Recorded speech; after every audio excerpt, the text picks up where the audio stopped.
He slammed her into the wall so hard, the breath left her body in a single, silent gasp. Detective Silas Vane pressed his forearm across her collarbone, pinning her there, his face inches from hers, his voice a whisper that was somehow worse than a shout. You drop one plate tonight, you make one face, you breathe wrong in front of the wrong person, and I make one phone call and Danny rots. He grabbed her wrist and twisted. She didn't scream. She had stopped screaming months ago. He straightened his tie, smoothed his jacket, and walked out the door like he hadn't just broken something inside her that would never fully heal.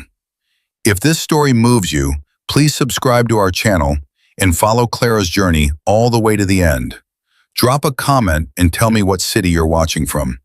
I want to see how far this story travels.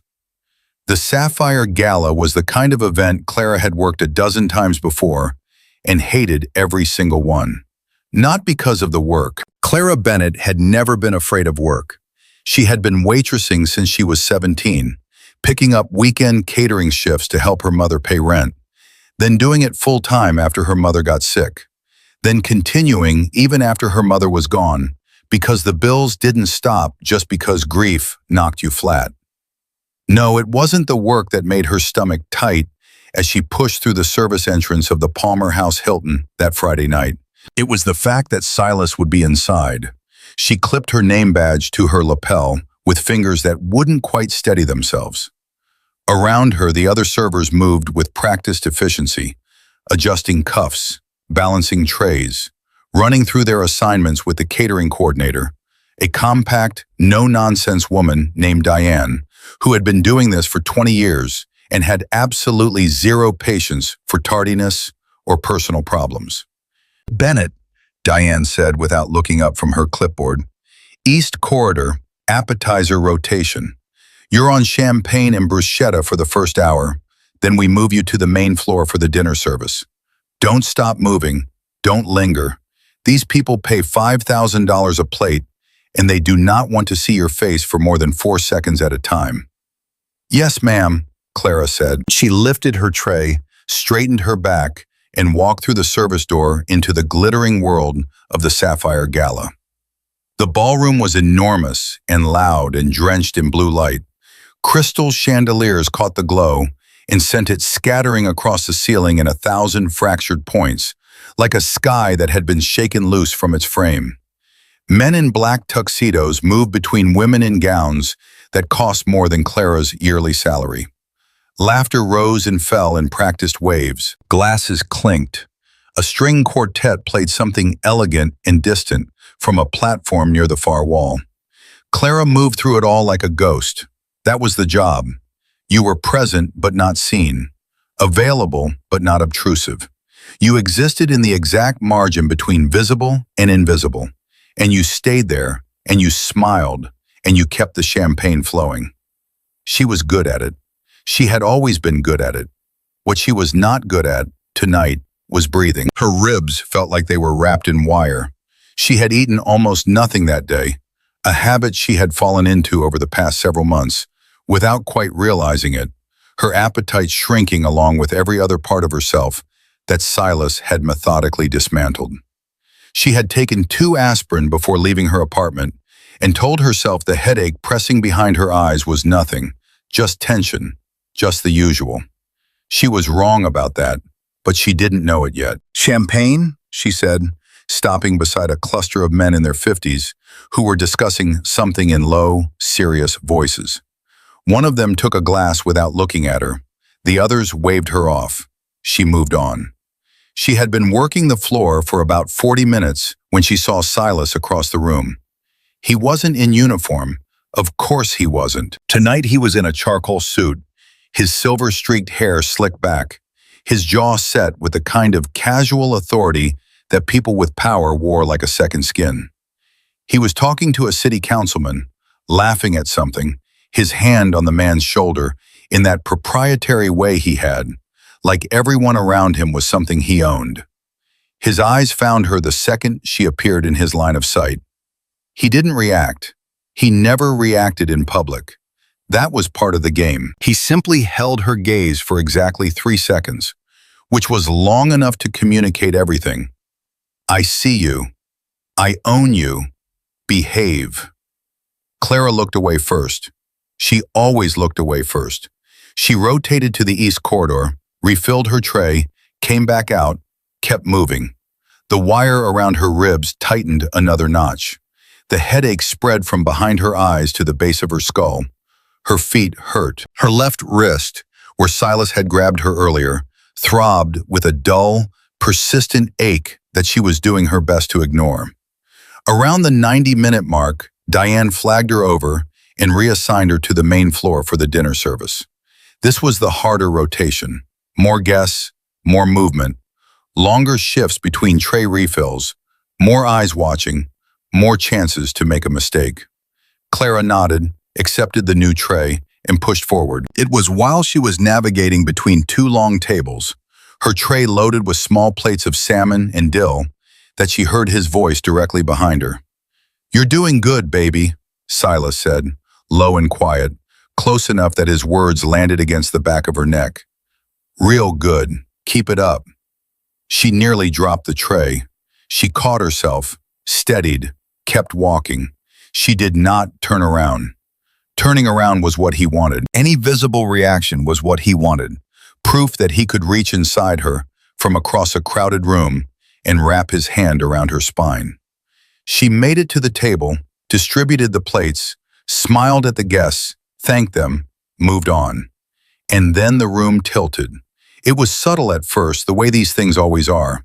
A slight swimming at the edges of her vision, the lights going too bright, the noise of the room pulling back like a tide retreating from a shore. She had felt this before, usually when she hadn't eaten and had been on her feet for too long.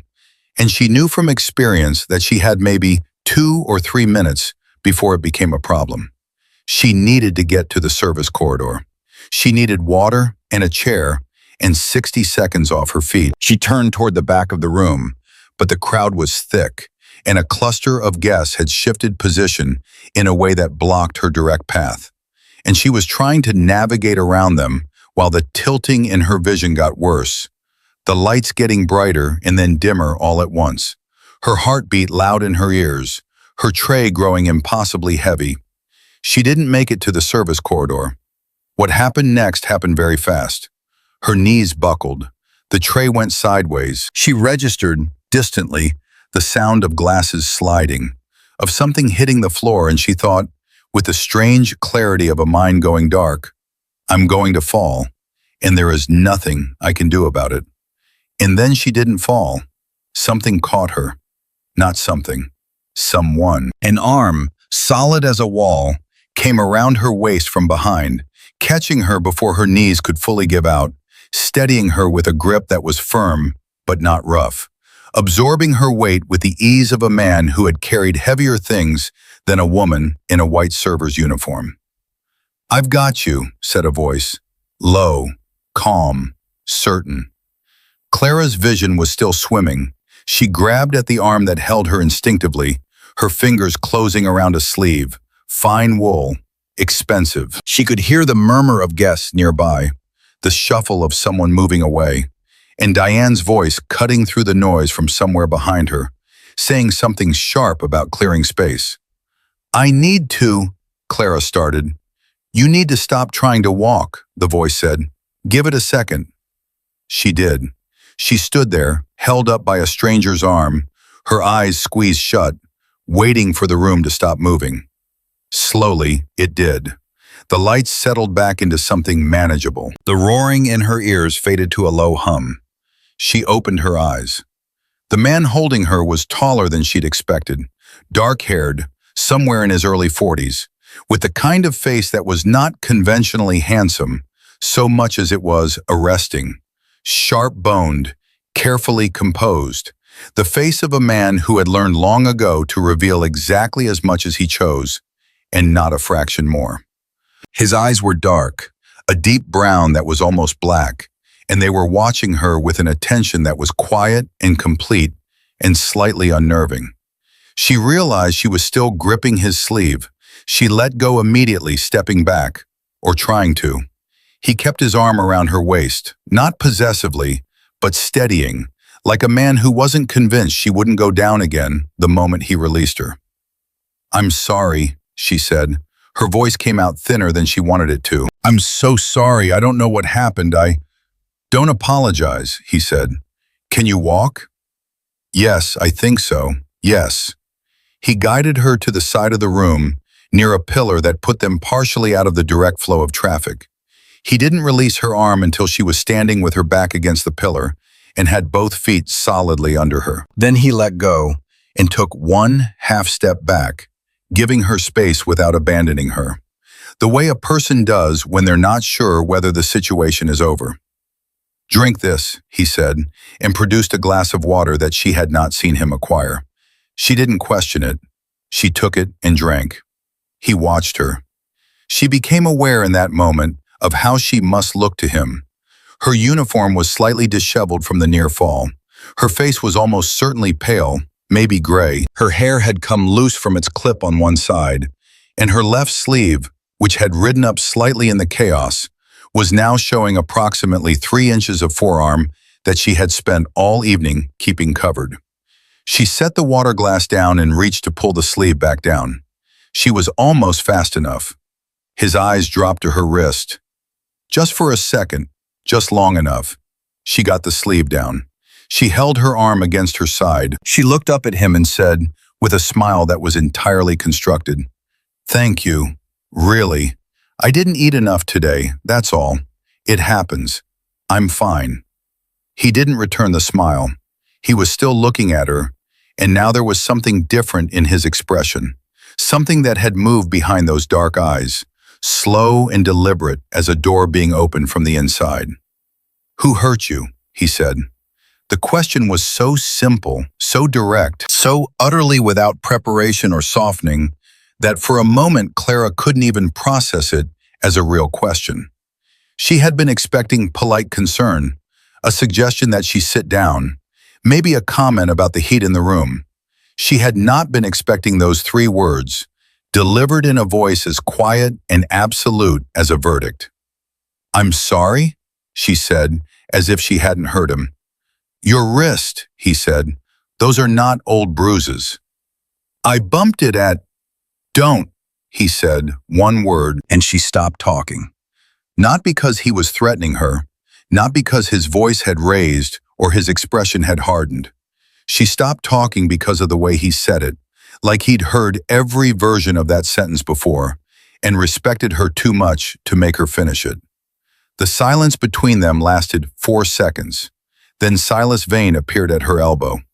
"There you are," Silas said, his voice carrying the practiced warmth of a man who was very good at performing normalcy in public. He put his hand on Clara's shoulder, not roughly, but with a weight to it, the kind of weight that communicated ownership to anyone paying attention.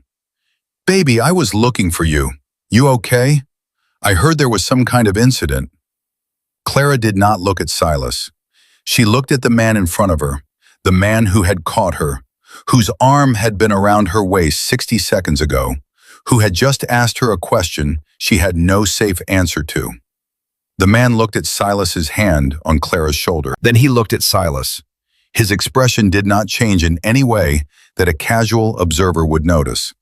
But something shifted in the quality of his attention, like a piece of machinery clicking from idle into gear. "Lorenzo Moretti," he said, not as an introduction exactly, more as a statement of fact, like he was establishing coordinates. Silas stilled, very slightly. Just a fraction of a second's pause before his professional ease reasserted itself. But Clara felt it, the way you feel a change in air pressure before a storm. "Detective Silas Vane," Silas said. He extended a hand. "CPD. Great event. You do a lot of good work for the city, Mr. Moretti." Lorenzo Moretti shook the hand. His eyes did not move from Silas's face during the brief exchange. "Thank you, Detective," he said, in a tone that suggested he was neither grateful nor particularly interested in Silas's opinion of his work. "I'll take it from here," Silas said, his hand still on Clara's shoulder, his fingers giving it a small, almost imperceptible squeeze. "She's with me." "Is that right?" Lorenzo said, Again, not quite a question. He looked at Clara, just once, direct and unhurried. And in that look was the echo of his question, still hanging in the air between them, waiting for an answer she hadn't given. Who hurt you? Who hurt you? The words were still there, taking up space in her chest where she normally kept her silence. I'm fine, Clara said. She heard her own voice and barely recognized it. Steady, almost convincing. Thank you for your help, Mr. Moretti. He held her gaze for one more second. Then he nodded, a slight, contained movement. Of course, he said, and stepped back. Silas steered her away with a hand on her shoulder, moving her toward the service corridor entrance with the smooth efficiency of a man who had practiced removing things from rooms. The moment they were through the service door and it had swung shut behind them, his hand tightened. What was that? He said. Not loudly, never loudly. I almost fainted, Clara said. He caught me, that's all. That's all. He turned her around, facing him, and his eyes went over her face like he was checking for damage. Or looking for lies. It was hard to tell which. Maybe both. You talked to Lorenzo Moretti. He talked to me. I didn't. You don't talk to him, Clara. You don't exist in the same sentence as that man. Do you understand me? Yes. Lorenzo Moretti is not someone I can manage. He is not a city councilman or a precinct chief or someone whose favors I can call in. He is a different category entirely. And if he gets curious about you, about us, about any piece of our arrangement, I cannot control what comes next. So you are going to go back out there, finish your shift, keep your head down and your mouth shut. And at the end of the night, you are going to walk out that service entrance and go home. And this conversation never happened. Are we clear? We're clear, she said. He searched her face for another moment. Then he straightened his jacket, turned, and walked back through the service door like nothing had happened. Clara stood in the service corridor, alone, the distant noise of the gala filtering through the walls around her. Her shoulder hurt where he'd gripped it. Her wrist still throbbed. The headache behind her eyes had settled into a constant, low pressure, like something pushing to get out. She thought about the way Lorenzo Moretti had looked at her, not the way men usually looked at her at these events, which was either dismissive or sometimes worse. This had been different. He had looked at her the way a person looks at something they intend to understand. It frightened her. She told herself it frightened her because any attention was dangerous right now, because she was balanced on the knife's edge of Silas's patience, because anything unusual, anything that deviated from the invisible, forgettable routine she had built her survival around was a threat. She told herself that. She believed about half of it. The other half noticed, despite itself, that when Lorenzo Moretti's arm had been around her waist, she had not felt afraid. She went back to work. The remainder of the dinner service passed without incident. She moved, she smiled, she refilled, she cleared. She did not look toward the south end of the main floor, where she could feel, at intervals, the weight of a particular kind of attention. It was near the end of the service, while she was collecting empty plates from a side table, that one of the other servers, a young woman named Priya, who had been working galas since before Clara, leaned over and said quietly, "Hey, do you know who you fainted on?" "I didn't faint," Clara said, loading plates onto her tray. "I almost fainted." "Okay, do you know who you almost fainted on?" He said his name. "Lorenzo Moretti," Priya said, and the way she said it, low and slightly awed, like the name itself was a thing to be handled carefully, made Clara glance over at her. "His family's been in Chicago since before I was born. Old money, old connections, old everything. The Morettis have been in this city for 30 years, and no one has ever once successfully brought a case against any of them. Not for lack of trying," she paused. "He's also like extraordinarily single, which I mention only because he has been looking over here approximately every 4 minutes since the two of you had your little moment." "There was no moment," Clara said. "He kept me from hitting the floor, that's it." "Sure," Priya said, collecting her own plates, not bothering to hide her smile. "Sure it is. Clara didn't answer. She carried her tray back to the service station, logged it, and checked the clock. 40 minutes left in the shift. She could survive 40 minutes. She thought about her brother Danny, 22 years old, currently out on bail for possession charges that were absolutely not going to hold up in court if Silas decided he wanted them to hold up. She thought about the way Silas had looked at her the first time he'd pulled out a folder with Danny's case file in it, the way he'd laid it on the table between them like a card dealer revealing a hand. You have options here, Clara. You can make this easy for everyone. She had been 22 herself then. She hadn't known yet how many times she would curse that moment, that table, those options.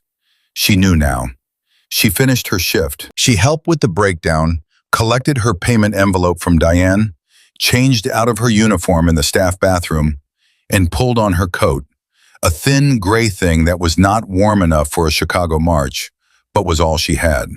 She was walking toward the service exit when she heard her name. Not from behind her. From a doorway to her left, a quiet alcove off the main service corridor, half dark, the kind of space that existed in every large event venue for maintenance staff and was ignored by everyone else. She stopped. She looked. Lorenzo Moretti was standing in the doorway.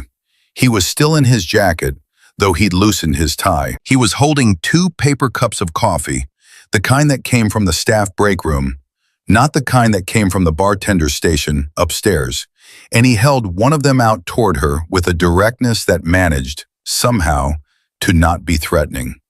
"You should sit for a few minutes before you go out in the cold," he said.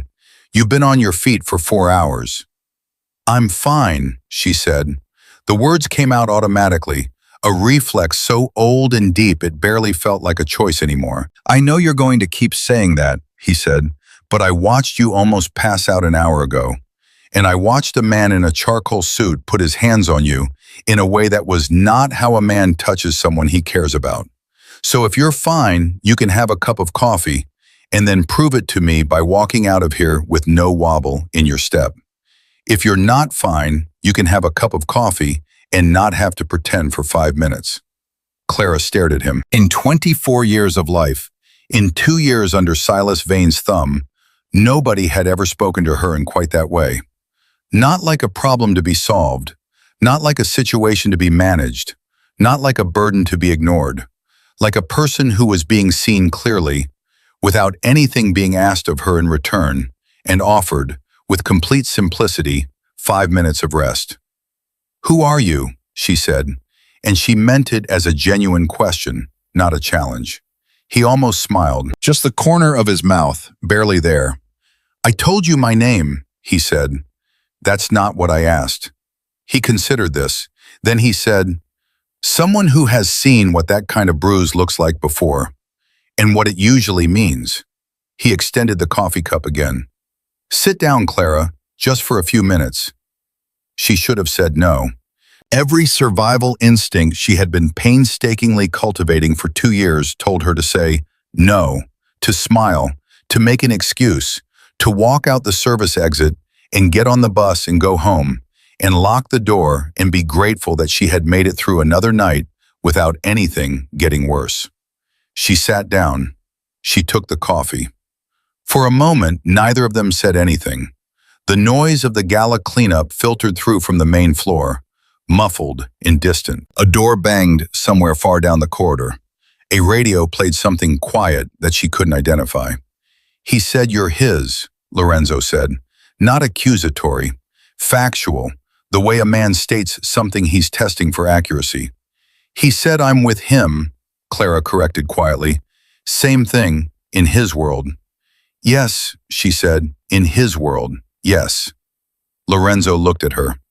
"And in yours?" Clara wrapped both hands around the paper coffee cup and looked down at it. The warmth of it against her palms was almost unbearable in how ordinary it was, in how long it had been since something as simple as warmth had not come attached to a cost. "I don't have a world right now," she said. And then, because she had said that out loud, which she had not intended to do, she added quickly, "I'm sorry. I don't know why I said that." "Because it's true," he said. And because you've probably been told for a long time not to say true things out loud. The silence between them stretched out. It was not uncomfortable. That surprised her most of all. That this silence, in this dark corridor, next to a man she had met 45 minutes ago, and whose name she associated with things she had heard in whispers and read in half sentences in newspaper articles she had scrolled past, was not uncomfortable. "I have to go," she said finally, standing up. He stood with her. "Can I ask you something?" She looked at him. "The detective," he said. "How long?" She was quiet for a moment. "2 years," she said. Something moved in his expression. Not anger, something quieter and more controlled than anger, like a fire behind glass. "Okay," he said. "Okay?" she repeated, because okay was the strangest possible response to that. "Okay," he said again. And then before she could ask what that meant, he reached into his inside jacket pocket and produced a card. Plain white, a phone number, nothing else. "If anything changes tonight," he said, "or any other night, you call that." She looked at the card. She looked at him. Why? He seemed to consider the question genuinely, as though he had asked it of himself before she had, and was still working through the answer. "Because someone should have asked that question a long time ago," he said finally, "and nobody did." "Who hurt you?" She took the card, she put it in her coat pocket, she said good night, and she walked out the service exit, and the cold of a Chicago March hit her face like a palm. She stood on the sidewalk for a moment. The gala noise drifted faintly from the upper floors. Somewhere on Michigan Avenue, a cab honked.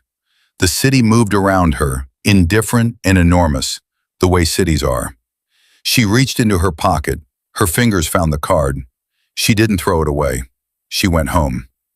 Clara did not sleep that night. She lay on her back in the dark of her apartment, still in her coat because she had sat down on the edge of the bed to take off her shoes and hadn't been able to make herself move any further.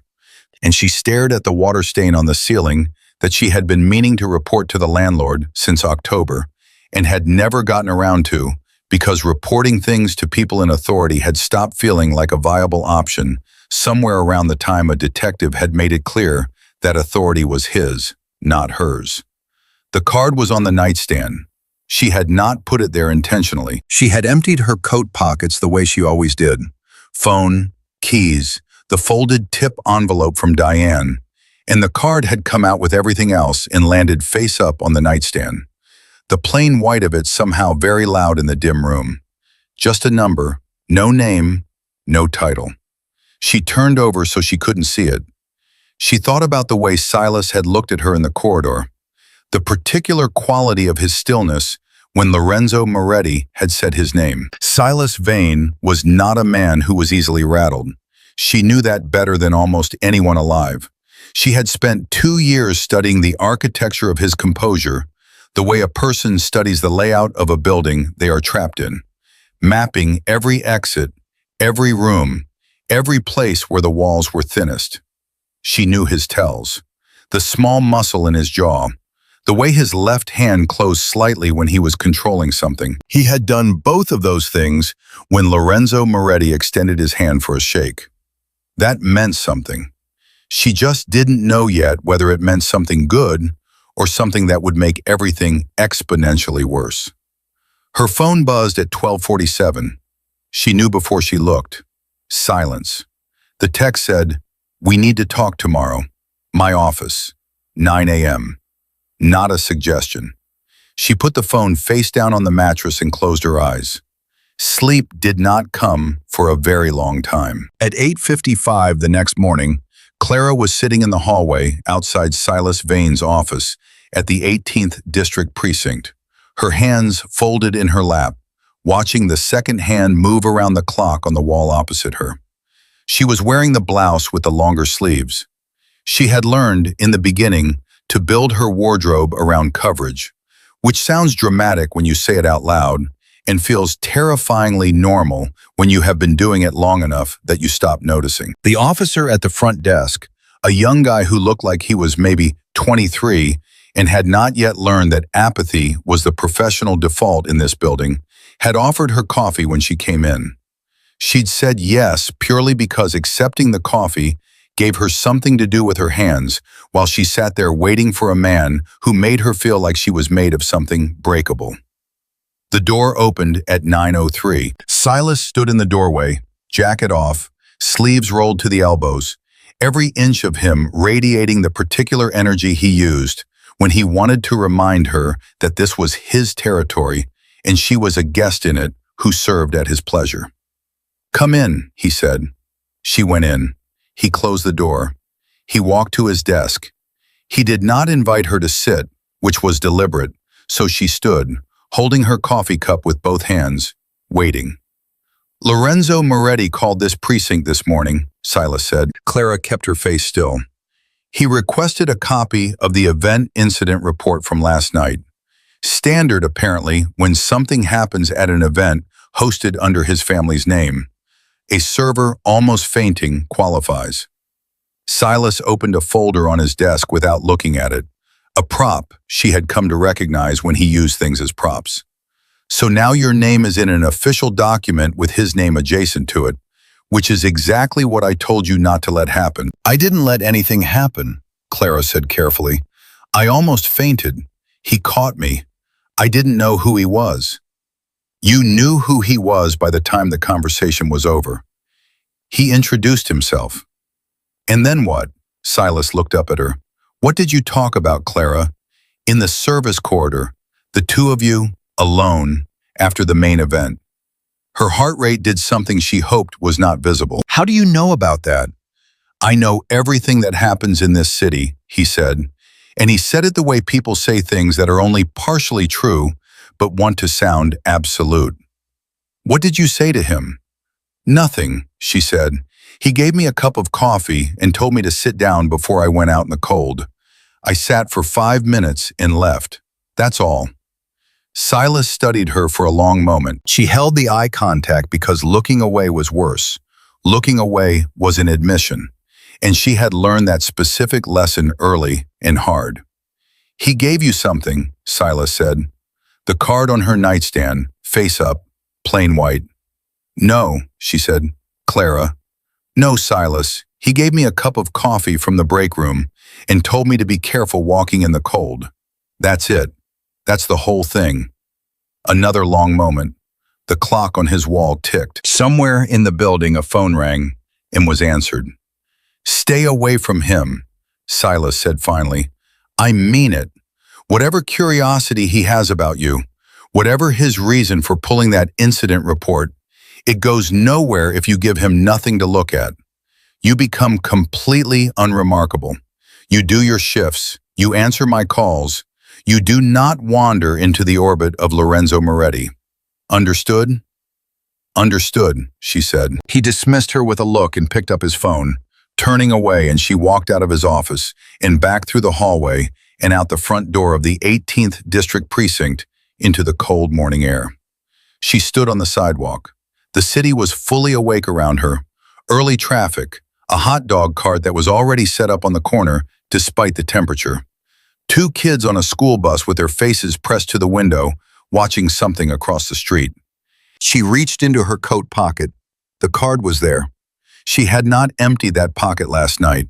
She had put everything onto the nightstand except that one thing, and she had not examined why until right now, standing outside a police precinct, understanding with a clarity that felt like something cracking open inside her, that she had kept it for a reason. She looked at the number. She didn't call it, not yet, but she looked at it for a long time before she put it back. 3 days passed.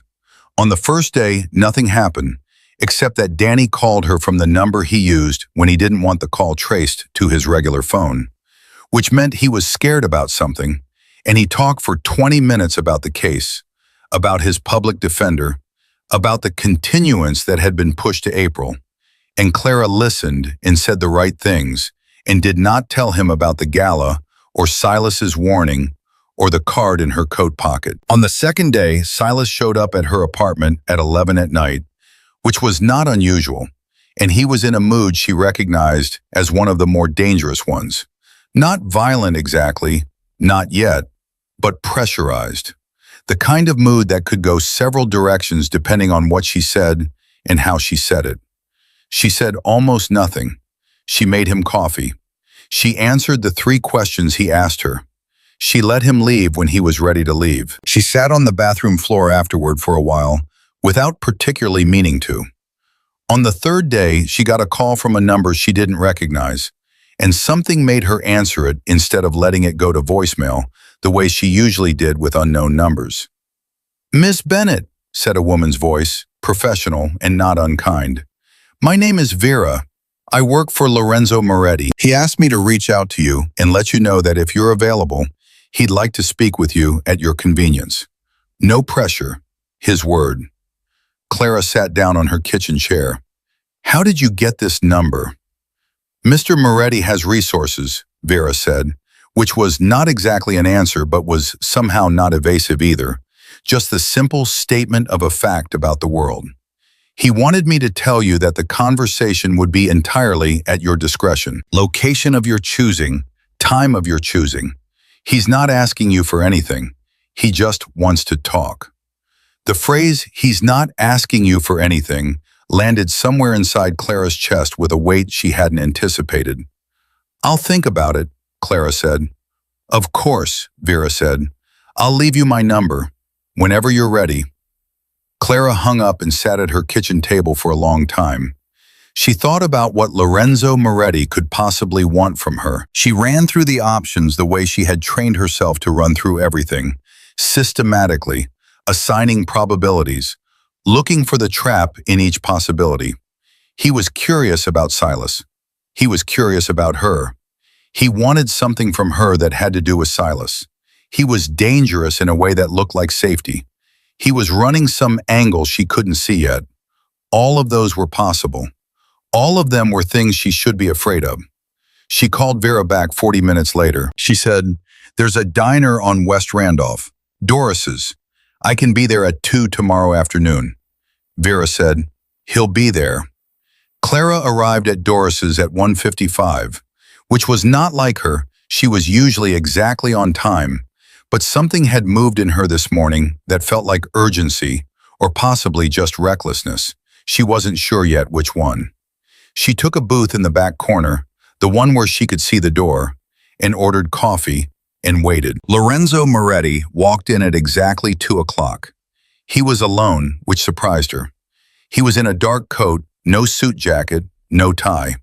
He looked less like a man from the Sapphire Gala and more like a person, which was somehow both more reassuring and more difficult. He saw her immediately. He came directly to the booth and slid in across from her without any of the social preamble that people usually feel compelled to perform in these situations. No comment on the weather, no remark about the place, just settled himself across from her like they were continuing a conversation rather than starting one. "You came," he said. "I almost didn't," she said honestly. "I know." He picked up the menu, looked at it, set it down. "Thank you for coming anyway." The waitress came. He ordered coffee, black. Clara's cup got refilled. They sat with the quiet between them for a moment, and then Lorenzo said, without any warm-up, "I had Silas Vane looked into, after the gala." Clara's hand tightened around her coffee cup. "I know about your brother's charges," he continued. "I know the timeline, when the charges were filed, who filed them, what the evidence actually looks like. And I know enough about how Silas Vane has operated in that district for the past 8 years to understand what kind of arrangement he's been running." "You don't know anything about my arrangement," Clara said. "I know what it cost you," he said. "I saw the receipt on your wrist." The diner noise moved around them. Plates, voices, the bell above the door when someone came in. Clara looked at the man across from her and felt something she hadn't felt in so long she had nearly forgotten it had a name. She felt angry, not at him, at the fact that it was visible, at the fact that she had spent 2 years trying to make sure it wasn't, and a stranger had seen it in 30 seconds. "Why does any of this matter to you?" she asked. Because I have a particular problem with men who use power to hurt people who can't fight back, he said. And then, after a beat, and because I've been in this city a long time, and Silas Vane has been a stone in my shoe for most of it. His operation runs through 3 districts. He takes cuts, plants evidence, controls people through leverage. He has protected himself very well, but protection has weak points. And I'm a weak point, Clara said flatly. No, Lorenzo said. You're the only person he's currently holding something real over. The brothers' charges are thin. I had 2 people look at that file. A good attorney could get them dismissed in a hearing. Silas knows that, which is why he hasn't pushed for trial. The leverage only works as long as you believe it works. Clara absorbed this. Her chest felt strange, tight and open at the same time. The way a window feels when it's been stuck shut for so long that forcing it open feels violent even when it's necessary. You're saying the charges against Danny might not hold? She said slowly. I'm saying a good attorney would make them disappear inside of 60 days. Then why hasn't Danny's public defender? Because his public defender is 26 years old, with a full caseload, and no particular reason to dig into why the arresting officer has a history of filing similar charges against young men with family members in vulnerable positions. He paused. I'm saying I can put a better attorney on your brother's case. Not because I want something from you, because it's the right thing to do, and I have the means to do it. Clara put her coffee cup down very carefully because her hands were not entirely steady. People don't do things for no reason, she said. No, he agreed. They don't. My reason is that Silas Vane has been operating in this city for 8 years, and the people he operates against don't have anyone going to bat for them. That's a problem I've been wanting to address. Your situation gives me a place to start. And what happens to me in this scenario? She asked. He finds out you're helping me. He does not respond calmly to things he sees as challenges to his territory. I know what he is, Lorenzo said. You know what he is from the outside, Clara said, and there was something in her voice now that had not been there before, something that came from 2 years in the dark, from bathroom floors and careful silence and bruises under long sleeves. I know what he is from the inside. He is extremely patient.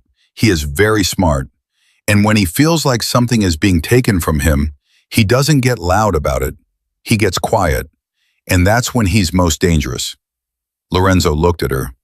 You're trying to protect me, he said, and his voice was quiet, almost wondering. I'm trying to protect myself, she corrected. If you do something that provokes him and then can't follow through, it's not you who pays for it.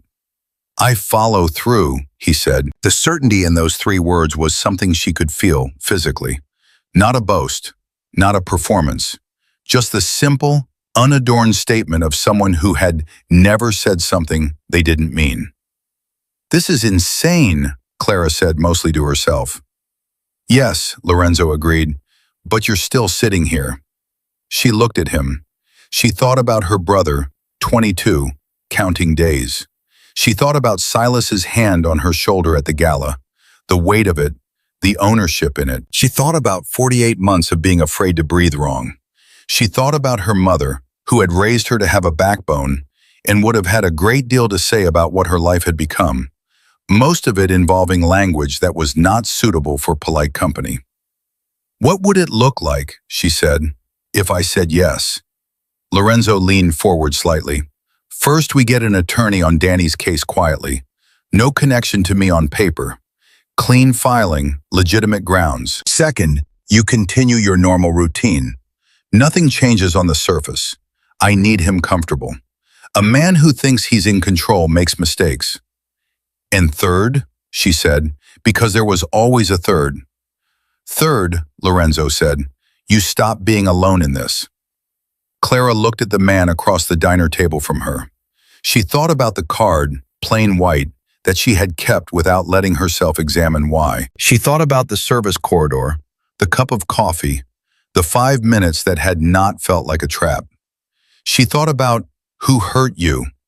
3 words, plain and direct, from a man who had no reason to ask them except that he had meant to.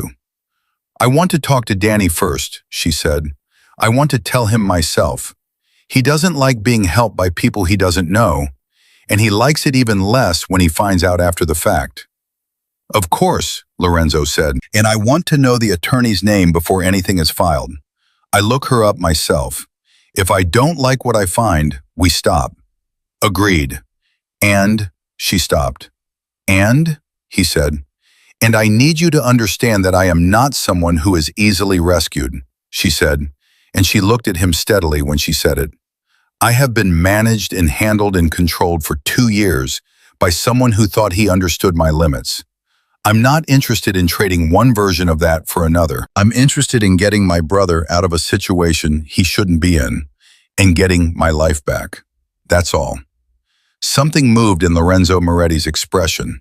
Not offense, something that was closer to recognition. The look of a person who has just heard something true that confirms something they suspected. "Understood," he said, and then, "For what it's worth, I don't rescue people. I give people tools. What they build with them is their own." Clara picked up her coffee cup. She took a slow sip. She set it down. "Okay," she said. She didn't know yet what she had started. She didn't know that Silas had a contact at the precinct who would mention, 3 hours from now, that Clara Bennett had been seen at a diner in the West Loop at 2 in the afternoon with a man whose description would make Silas go very still in his chair. She didn't know that Lorenzo had already begun pulling at the threads of Silas's operation long before the gala, that Clara was not a starting point, but an accelerant. She didn't know that the attorney Lorenzo had in mind was a woman who had been trying to build a case against Silas Vane for 4 years and had been waiting for exactly this kind of opening. She didn't know any of that yet. What she knew was that for the first time in 2 years, she had made a decision that belonged entirely to her. Nobody's hand on her shoulder, nobody's voice in her ear. Just her, across a diner table, choosing. It was a small thing. It was everything. She left the diner at 2:40, buttoning her coat against the cold. She pulled out her phone and called Danny, who answered on the second ring in that way he always did when she called. Like he'd been waiting, like hearing from her was still a relief, even after everything. "Hey," she said, "I need to talk to you about something. Are you somewhere private?" A pause. "Yeah," Danny said. "What's going on?" Clara took a breath of cold Chicago air. "I think," she said, "I may have found someone who can help." Danny was quiet for so long after she finished talking that Clara pulled the phone away from her ear to check if the call had dropped. It hadn't. "Danny," she said. "I'm here," he said. His voice was flat in the way it got when he was working through something and hadn't decided yet how to feel about it. Say it again, from the beginning." So she said it again. She stood on the corner of West Randolph with the cold working through her coat and told her brother about Lorenzo Moretti, about the diner, about the attorney, about what Lorenzo had said about the charges being thin. She kept her voice even. She left out the bruises.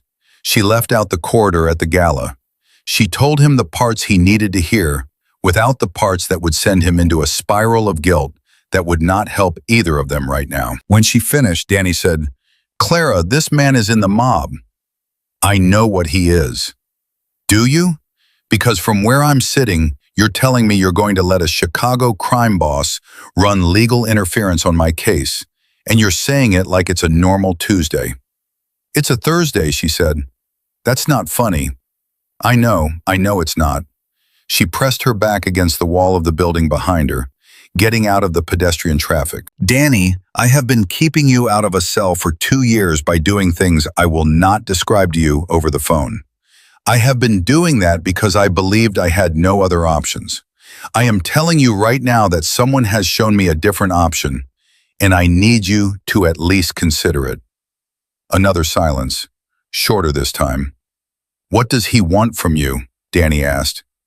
"He wants Silas exposed," she said carefully. "Your case is part of that. So we're a means to an end. We're people he can help while doing something he was already planning to do. That's not the worst position I've ever been in, Danny. He exhaled, a long, slow sound that she knew well. It was the sound of Danny Bennett working his way around to something he didn't want to admit made sense. I don't like it, he said. You don't have to like it. And you trust this guy? She thought about it honestly, the way she had promised herself she would start doing things. Not the comfortable answer, not the safe answer, the honest one. I don't know him well enough to trust him completely, she said, but I believe he means what he says, and right now that's more than I have with anyone else in my life. Danny was quiet again. Then, what's the attorney's name? He hasn't given it to me yet. I told him I want the name before anything gets filed. Okay, Danny said. Okay, get me the name. I'll look her up myself too. And Clara, he stopped. What? If this goes wrong, he said, and she could hear the effort it cost him to say it, the older sibling weight of it, even though she was the one who was 2 years older. If this goes sideways in any direction, you call me. You call me first. Not him. Me. I always call you first, she said. She hung up and stood on the corner for a moment, feeling the strange, fragile sensation of having moved a piece on a board that had been frozen in place for 2 years. It was terrifying. It was also, underneath the terror, something she was reluctant to name yet, because naming it might break it. She went home. She double-locked the door. She did not hear from Silas that night, which was either nothing or the beginning of something, and she had no way yet to tell which. The attorney's name arrived in a text from Vera the next morning. Catherine Reese. Clara typed the name into her phone and started reading. Catherine Reese was 41 years old. She had been a public defender for 5 years before going private, and in the 12 years since she had developed a specialty in cases involving prosecutorial misconduct and coerced testimony. She had won 11 wrongful conviction appeals. She had 3 cases currently under active investigation for police misconduct in the filing of charges. One of them was in the 18th district. Clara read that last part twice. She called Vera and said, "Tell him yes." Vera said, "She'll contact your brother's current counsel by end of week." Clara put her phone down and sat at her kitchen table and felt, for the first time in a very long time, like something was moving in a direction she had chosen. That feeling lasted exactly 4 days. On the 4th day, a Tuesday, Silas called her at 7 in the morning. She was already awake. She had been awake since 5. The early morning insomnia that had become standard had not lifted just because circumstances had begun to shift. She answered on the 3rd ring. "I need to see you," he said. No greeting. Not at the precinct, 1230, the place on Hubbard. The place on Hubbard was a restaurant he liked, the kind with white tablecloths and enough ambient noise that conversations didn't carry. He took her there when he wanted to perform normalcy, when he wanted to remind himself, or maybe remind her, that their arrangement had a surface that looked, to outside observers, like something voluntary. "I have a shift at 1, she said. "Cancel it." She didn't say anything. "Clara," he said. "I'll be there," she said. She spent the next 5 hours trying to determine what he knew. It was possible he knew nothing new, that this was routine maintenance, one of the periodic check-ins he performed when he felt his grip slipping in any direction. It was possible someone had seen her call Vera. It was possible that Catherine Reese's entry into Danny's case had already generated a paper trail that had reached someone Silas had watching. At 11:45, she texted Lorenzo. "Silas wants to meet. 12:30. I don't know what he knows." The response came in 40 seconds. "Don't confirm or deny anything. Let him talk. You're fine." 3 words. You're fine. She looked at them and thought, with a complicated mix of irritation and something softer, that Lorenzo Moretti had a specific talent for making statements that were not quite reassurances, but functioned as them anyway. She arrived at the restaurant at 12:28. Silas was already there. He was always already there. He liked the position it created, the other person walking in, navigating to the table, arriving into space he had already claimed. She sat down across from him and put her hands in her lap and looked at him. "You look tired," he said. "I'm fine," she said. "You've been saying that a lot lately."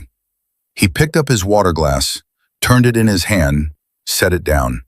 The small gestures of a man who was building toward something. "How's Danny?" "He's okay," she said. "He's managing." "His case got reassigned," Silas said. "Did he mention that?" Clara kept her face still. "No. When?" "Last week. New attorney filed a notice of appearance, private counsel." He looked at her with the patient, surgical attention that she had come to understand was the most dangerous version of him. Not the loud version, not the physical version, but this one. This quiet, watching version. "Funny thing about that, the attorney who filed? Catherine Reese. You know that name?" "No," Clara said. "She doesn't do public defender handoffs. She doesn't take pro bono cases. She is expensive, and she is extremely selective about her clients. And she has spent the last 4 years trying to build a case against my district." He leaned forward, just slightly. "So the question I keep coming back to, Clara, is how a 22-year-old kid with a public defender and no money suddenly has Catherine Reese in his corner. And I think you know the answer to that question." The restaurant noise moved around them. A waiter passed with a tray. Someone laughed at a table near the window. "I don't know anything about his attorney," Clara said. Her voice was steady. She was proud of that, the steadiness, which she was holding together with everything she had. "Stop," Silas said. Just that, the same way Lorenzo had said it in the gala corridor, and yet so completely different that the similarity almost made her laugh. When Lorenzo said stop, it was to spare her the effort of a lie she didn't need to tell. When Silas said it, it was to remind her that lying to him was a transaction with a cost he would collect at his choosing. "Lorenzo Moretti," Silas said. Clara said nothing.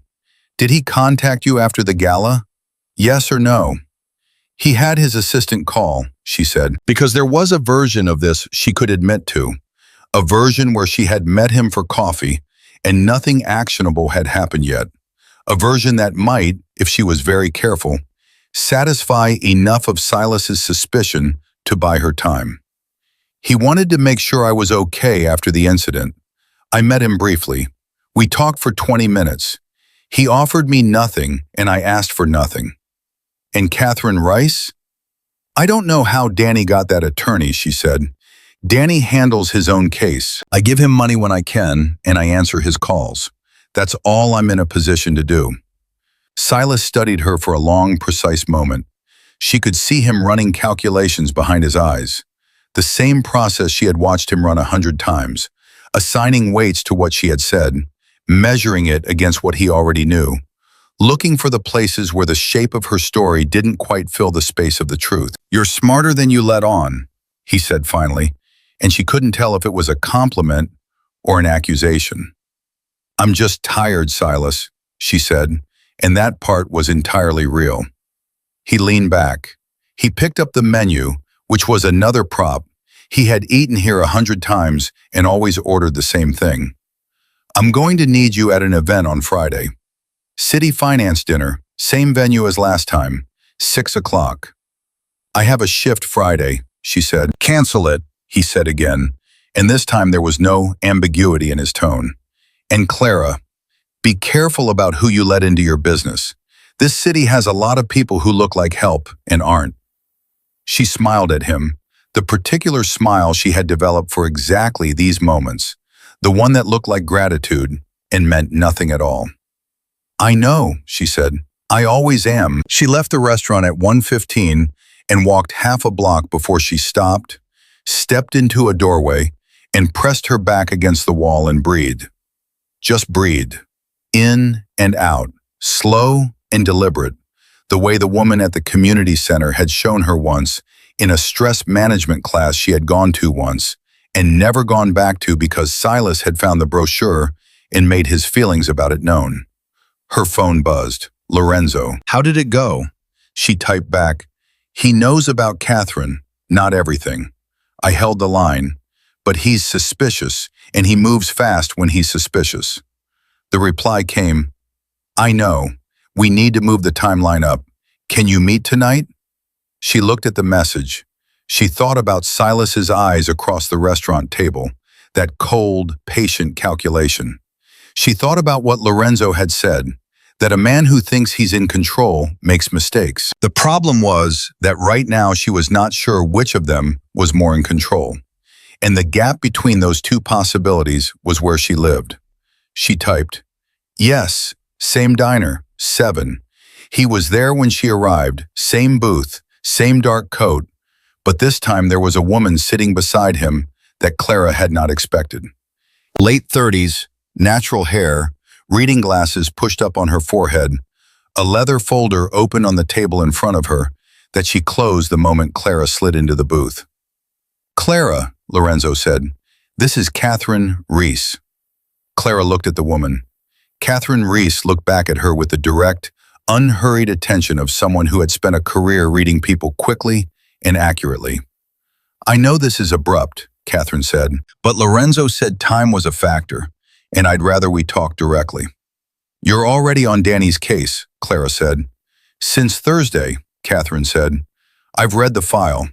The arresting officer's documentation has 3 inconsistencies that I can work with, and 2 that I think a judge is going to find very interesting. I've filed for a preliminary hearing in April. I expect the charges to be significantly reduced at minimum, possibly dismissed entirely depending on how the hearing goes. She paused.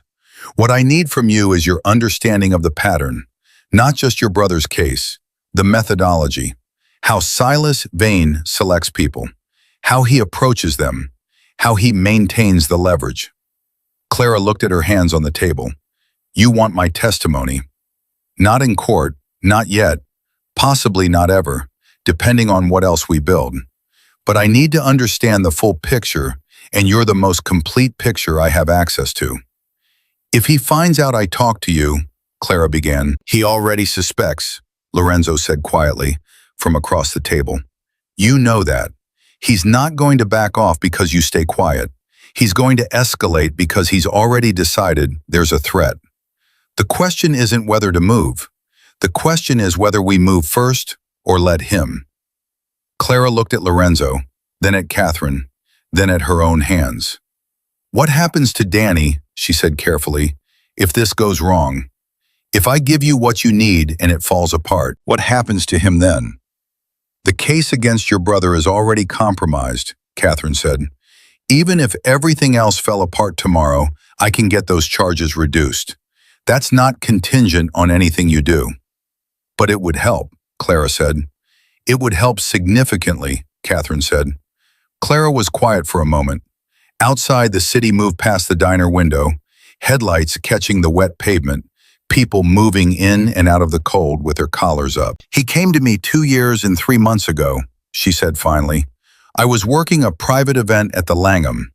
Danny had been picked up that afternoon. Silas was the arresting officer. He found me on my break. Catherine opened her leather folder. She uncapped a pen. She did not tell Clara to go on. She simply waited, with the particular patience of a woman who had done this before, and understood that people speaking truth after long silence needed space, not prompting. He sat down across from me, Clara said, and he put the case file on the table, and he said, your brother is looking at 18 months minimum, unless we can find a way to help each other. She talked for 40 minutes.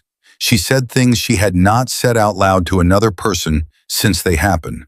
She said them flatly, without drama, the way you describe a road you have driven so many times, the landmarks no longer surprise you. Catherine wrote steadily. Lorenzo sat across from her and said nothing, and she was grateful for that, for the absence of reaction, because reaction would have made her stop. When she finished, Catherine looked up from her notes and said, Thank you. I know what that cost. Does it help? Clara asked. Enormously, Catherine said. Lorenzo walked her out to the street when the meeting ended. The cold had deepened since 7, the kind of Chicago cold that was personal, that came for you specifically. She pulled her coat tighter. You did something hard tonight, he said. Don't, she said, not unkindly. Don't make it significant yet. Let it be useful first. He nodded, accepting that. Then, there's something I haven't told you yet. She looked at him. Silas has a meeting Friday night, the city finance dinner. He's expecting you there. He told me this afternoon, she said slowly. You knew about the dinner? I knew about what happens after the dinner, Lorenzo said. There's a private meeting, back room, same venue. Silas and 2 city officials who have been in his pocket for 3 years. They've been moving money through a community development fund. It's not small. Clara stared at him. You've been building something bigger than Danny's case this whole time. I told you your situation was an accelerant, he said. I didn't say it was the whole fire. She processed this. The diner light fell through the window behind her and caught the side of his face. She looked at him for a long moment. This man she had met a week ago over a near faint and a paper cup of coffee, who was simultaneously the most straightforwardly honest person she had encountered in years, and one of the most strategically complex. You need me at that dinner, she said. I need Silas calm and unsuspecting at that dinner, he said. Your presence keeps him calm. He thinks he's managing you. As long as he thinks that, he walks into that room without checking over his shoulder. And after the meeting, she said, after the meeting, he stops being something you have to manage, Lorenzo said. The weight of that settled over her. What it meant, what it would take, what it would feel like to be on the other side of it, if they got there. She had stopped letting herself imagine that side because imagining it and not reaching it had seemed like a cruelty she couldn't afford. But standing here, in the cold, on a Tuesday night in Chicago, with an attorney who had just written 40 minutes of truth into a leather folder, and a man who looked at her like she was a person with a complete interior life and not a problem to be solved, the other side felt, for the first time, like a place that actually existed. I'll be at the dinner Friday, she said. I know, he said, not smug, certain. There was a difference. She started to turn away. He said her name once, just that, and she stopped. You said earlier that you're not someone who's easily rescued, he said. I remember, and I meant what I said in response. I don't rescue people. He paused, and there was something in the pause that she had learned, in a short time, to pay attention to, because his pauses were never empty. But I want you to know something. Whatever happens Friday, whatever happens with Catherine and the case and all of it, you walked into that diner 2 days ago, and you made a decision that took more courage than most people I know have ever had to produce. I just want you to know I see that. Clara looked at him. Her throat felt strange. She had not been seen, clearly and without agenda, in a very long time, and the experience was something she did not yet have language for. Don't make me cry on West Randolph, she said. The corner of his mouth moved. That barely there, almost smile. Go home, he said. Get some sleep. Friday is going to require you at full capacity. She went home. She did not sleep, but she lay in the dark with her hands folded on her chest, and she thought, with something that was cautious and small and stubborn as a first green thing pushing through winter ground, that maybe full capacity was something she still had access to.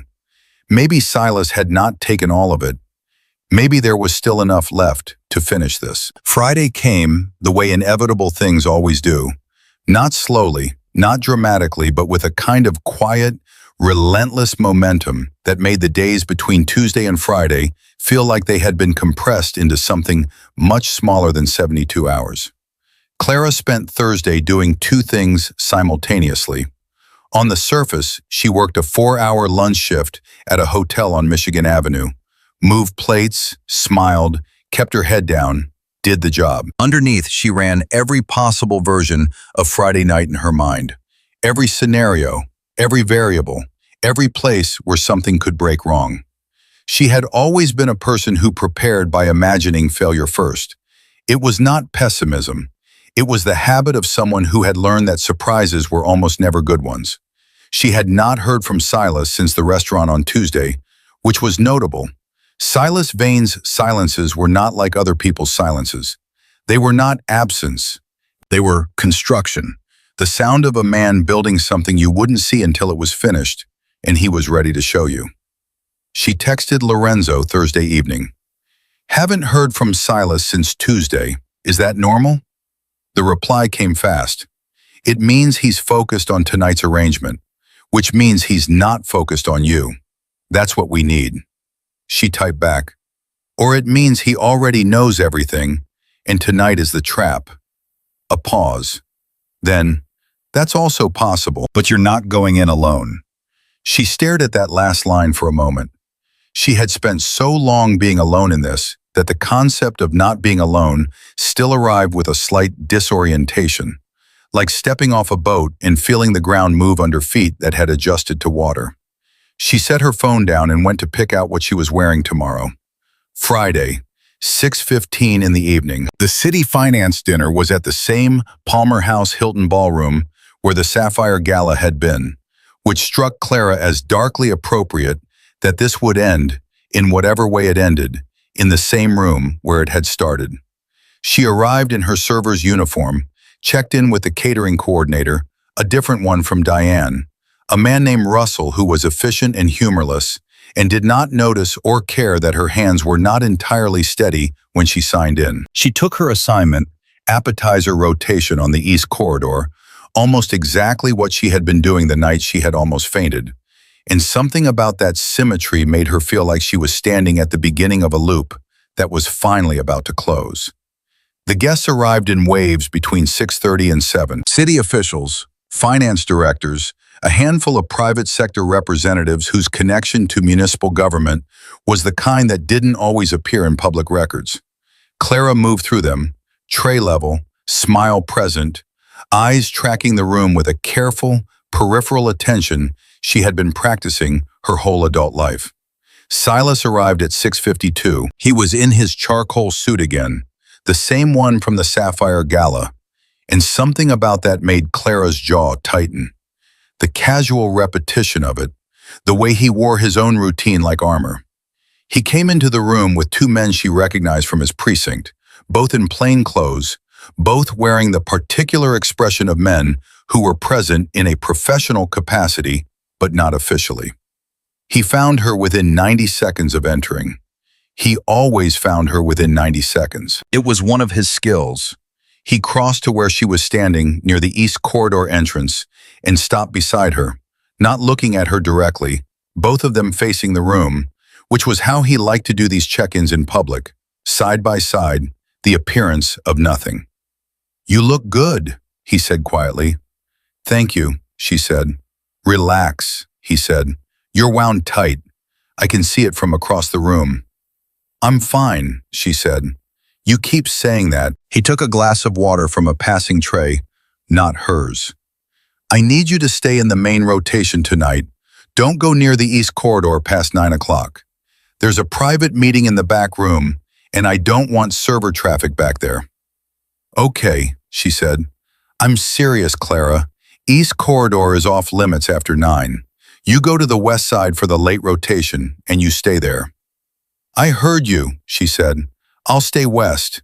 He looked at her then, a quick, assessing glance that she met with the expression she had developed specifically for these moments, calm and slightly tired and containing nothing he could use. He held it for 2 seconds, then he moved on. Clara exhaled through her nose, slow and controlled, and went back to her rotation. At 7:45, she went to the staff bathroom on the second floor, locked the door, and took out her phone. Lorenzo had given her a different number to use tonight, not the card number, a direct line. She typed, "He told me East Corridor is off limits after 9. Private meeting in the back room." The reply, "Confirmed, that's the room. You're doing great. Stay on your rotation, stay visible, and at 8:55, go to the service entrance on the north side. Someone will be there." She read it twice. Then she deleted the thread, tucked her phone away, unlocked the door, and went back downstairs. The next hour was the longest of her life. Not because anything happened, because nothing happened. She moved and smiled and refilled and cleared, and the dinner service rolled forward with the smooth, indifferent machinery of a catered event that had been planned and staffed by professionals and was proceeding exactly as designed. And underneath all of that surface normalcy, Clara Bennett was holding herself together with everything she had. Because the thing about being very close to the end of something you have survived for a long time is that the last stretch is the hardest, that the finish line is the most dangerous place, because that's when you start to believe you might actually make it. And that belief, that small green fragile thing, is also the thing that can break you if the ground shifts one more time. At 8:40, Silas moved toward the back of the venue with two men she recognized from the restaurant on Tuesday. City officials, both of them walking with the purposeful ease of people who had made this particular walk before. Her eyes followed them and then moved away, the way they had been trained to do, to look and then to make the looking invisible. 8:53. Clara transferred her tray to Russell, told him she needed 2 minutes, and walked with measured steps toward the north side service entrance. A man was standing there. She had never seen him before. Late 40s, broad, the kind of face that communicated nothing and intended to. He looked at her and said, "Clara Bennett?" "Yes," she said. "Lorenzo sent me. Come with me." She followed him through the service entrance, down a short corridor, and into a small room that was used for staff breaks. 2 folding chairs, a table, a coffee maker that was not on. Lorenzo was there, so was Catherine Reese, and a third person Clara had not expected. A man in his 50s with a federal badge clipped to his belt and the exhausted, specific gravity of someone who had been working a long case for a long time. "Clara," Lorenzo said. He crossed to her and she registered, in the quick economy of the moment, that he looked the same way she felt, tightly controlled, alert at the edges, a person who was running multiple calculations simultaneously and not letting any of them show on his face. "You okay?" "I'm fine," she said, and then heard herself and almost laughed. "Actually, yes, I'm okay. He doesn't suspect anything. He's in the back room." "We know," said the man with the federal badge. "We have audio." He extended a hand. "Agent Marcus Webb, FBI, Public Corruption Unit. I've been running a parallel investigation into Silas Vane and his network for 16 months.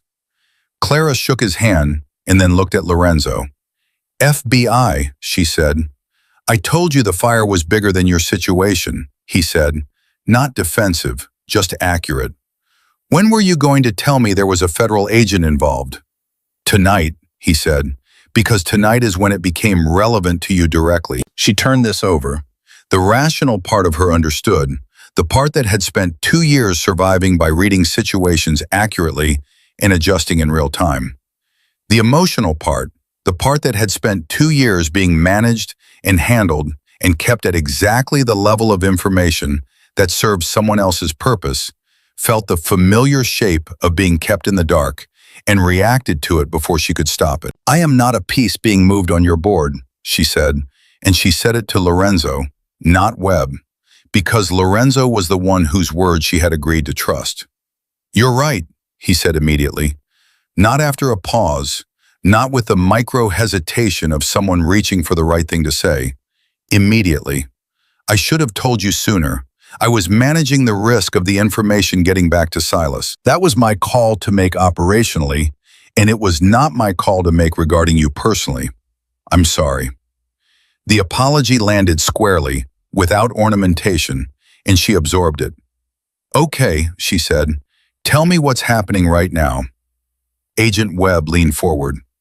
"The meeting in the back room is between Silas Vane, Alderman David Kress, and a finance director named Robert Hale. All 3 of them have been moving city funds through a community development grant program for approximately 3 years. Tonight, they're finalizing the routing for the next cycle. We have the room wired. We have a warrant." He looked at her steadily. "Your testimony to Catherine, combined with the financial records we've been building, gives us the foundation for the broader case against Silas. Tonight's meeting gives us the direct criminal charge that allows us to move on all of them simultaneously. "What do you need from me right now?" Clara asked. "Nothing active," Webb said. "Stay on your rotation. Keep Silas's behavior pattern normal for the next 45 minutes. If he looks for you and you're not where he expects you to be, it disrupts the pattern, and he's the kind of man who trusts his instincts." "He told me to stay on the west side after 9, she said. "Good, do that. At 9:30, Russell is going to reassign you to coat check, which takes you away from the main floor. That's your exit from the situation before anything moves." Clara looked at the 3 people in front of her. Catherine with her leather folder, Webb with his federal badge, Lorenzo, who had caught her when she fell and asked her a question nobody else had thought to ask, and had turned that question into this room, this night, this moment where 2 years of suffocation might finally be answered. "He's going to know it was me," she said. "He's going to know," Webb confirmed. "That's unavoidable." "And my brother?" "Catherine's preliminary hearing is in April," Webb said. "What happens tonight accelerates that timeline significantly. We expect the charges against Daniel Bennett to be formally dismissed within 30 days of tonight." 30 days. She had been carrying Danny's charges for 27 months. 30 days was almost nothing. 30 days was a very long time. She held both of those things at once and kept her face steady. "Okay," she said. "I'm going back to the floor." Lorenzo walked her to the corridor door. His hand touched her arm, just briefly, just once, a point of contact that was not possessive or managing, just present. 45 minutes, he said. "Then it's done." "You say that like 45 minutes is nothing," she said. "I say it like 45 minutes is the last 45 minutes, he said. She went back to the main floor. The next 45 minutes were a kind of controlled dissociation that she suspected she would not be able to fully describe to anyone who had not experienced something similar. She moved. She smiled. She kept the tray level. She watched Silas in her peripheral vision during the moments when she was on the east side of the room, clocking his position, his body language, the 2 men he'd posted near the corridor entrance who were not guests and were not staff, and were not technically doing anything observable, but whose presence told her that Silas's instincts were, as always, active. At 9:04, one of Silas's men moved toward her. Her heart rate spiked before she had consciously registered the movement. He came up beside her in the practiced way of someone who had done this kind of gentle blocking before. Not aggressive, not visible to others, just suddenly there, creating a wall without looking like one. "Detective Vane wants you on the east corridor," the man said quietly. "He's asking for you." Clara looked at him. Every version of tonight that she had run in her mind on Thursday had included a version of this moment. Silas pulling her toward him, bringing her inside his line of sight, using her proximity the way he always had, as a form of confirmation that everything was still in his control. "I was told to stay on the west side," she said, keeping her voice level. "He's asking," the man said, and the weight on that word was the weight that had been on every interaction of this kind for 2 years. "Tell him I'll be there in 5 minutes, she said. "I have a full tray." The man held her gaze for a moment, then nodded and moved back. She turned away, her tray still level, and walked directly to Russell, who was near the West Bar station. "I need to swap rotation," she said. "Now." Russell looked up from his clipboard. Something in her face made him move faster than his usual pace. "Coat check is open," he said. "Go." She handed him the tray and walked. She was at the coat check station, 12 feet from the main room's north exit, when she heard it. Not a commotion, nothing so dramatic. A shift in the texture of the room, a different kind of movement, the particular configuration that happens when official authority enters a space and the people who have things to answer for realize it simultaneously. 3 federal agents came through the main entrance. 2 more came from the east corridor. Clara stood behind the coat check counter and watched Silas Vane realize, in real time, what was happening. She watched the moment cross his face, that precise, terrible second of comprehension, the mathematical certainty of a man who had spent 8 years believing he was beyond consequence, arriving at the place where the consequence had been waiting all along. He turned. He scanned the room. His eyes found her. The distance between them was maybe 30 feet. She looked back at him directly, without the careful neutrality she had been performing for 2 years, without the management and the measurement, without the survival math of a woman calculating exactly how much of herself to show. She looked at him with her face completely open and let him see that she knew exactly what was happening and that she had known it was coming. His expression did something she had never seen it do. Not the cold patience, not the controlled authority, something that cracked underneath all of that. Recognition. Not just that she had done this, that she had been capable of it. She had known for 2 years that he had never quite seen her, had never thought her capable of something like this, had categorized her as manageable, as controllable, as someone whose fear would always outrun her courage. He had been wrong. Agent Webb reached him before he made it 4 steps, and the rest happened with the quiet efficiency of an operation that had been 16 months in the making and had no interest in drama. Clara did not watch the rest.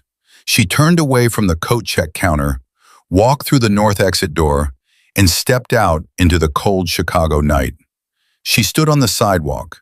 The air was sharp and very clear. Somewhere above the city, the sky had that particular dark blue quality of late March.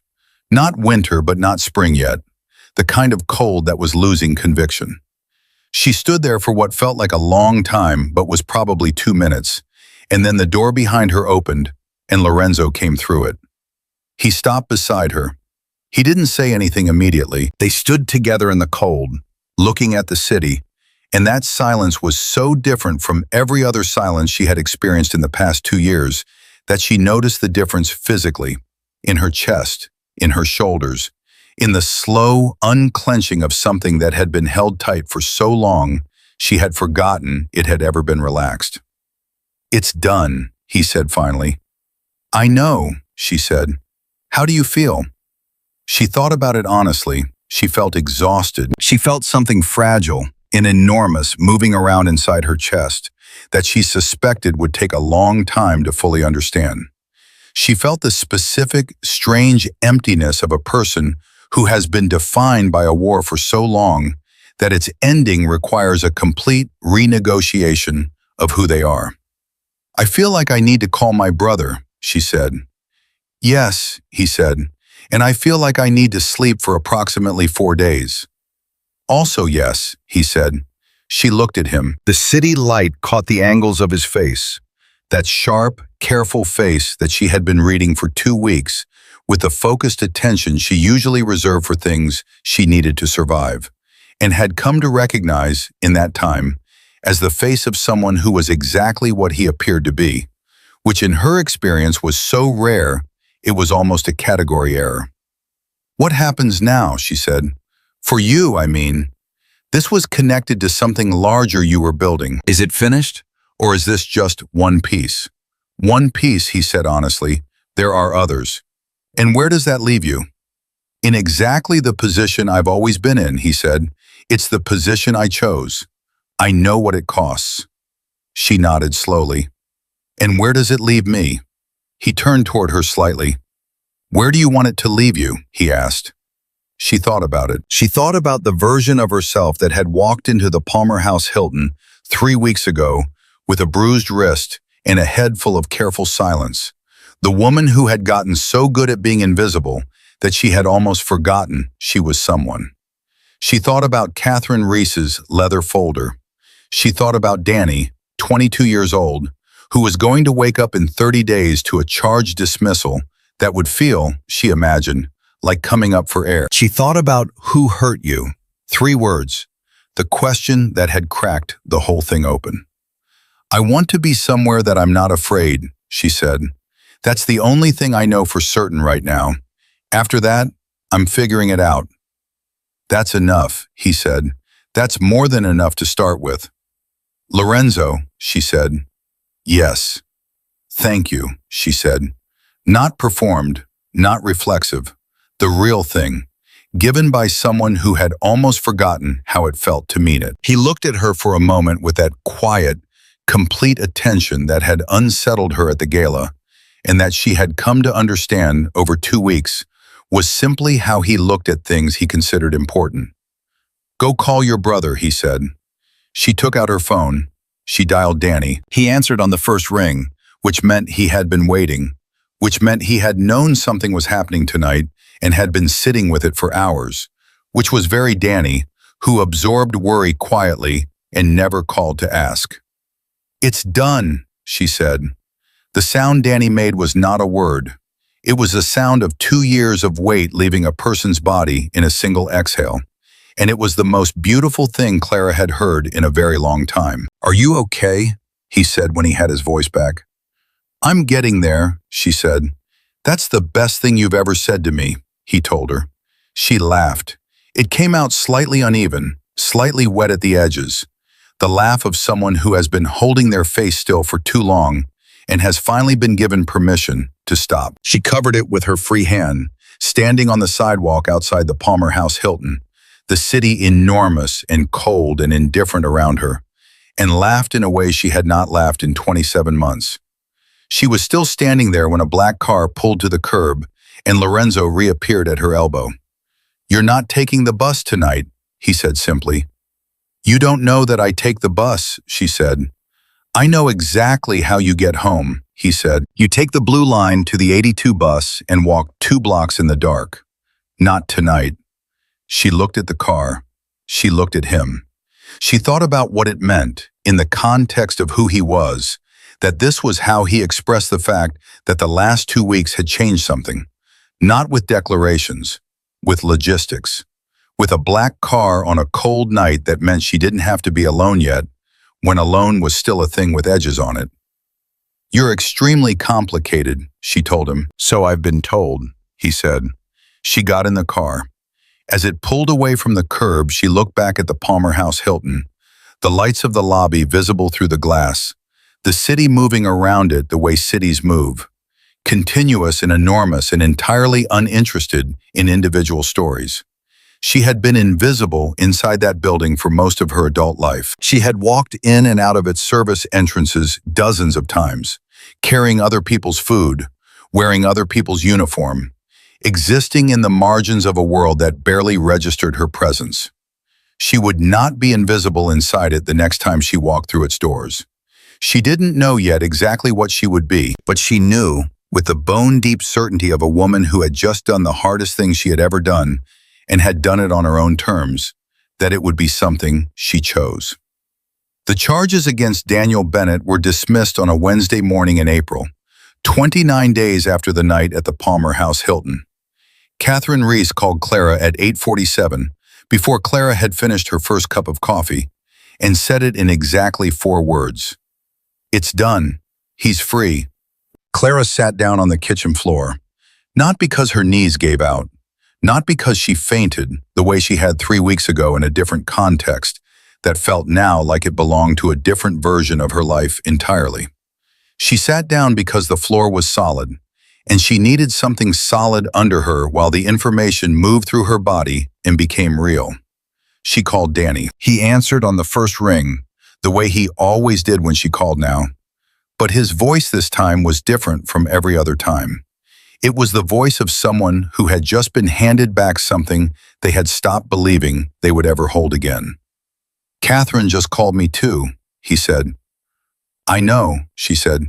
Clara, he stopped, started again. Clara, I need you to listen to me. I'm listening.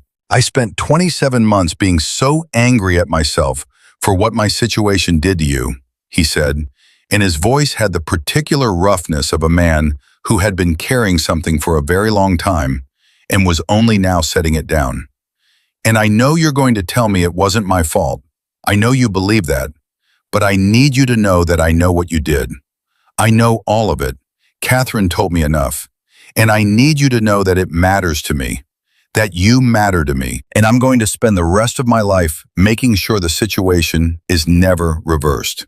That you never have to carry something alone like that again. Do you hear me?"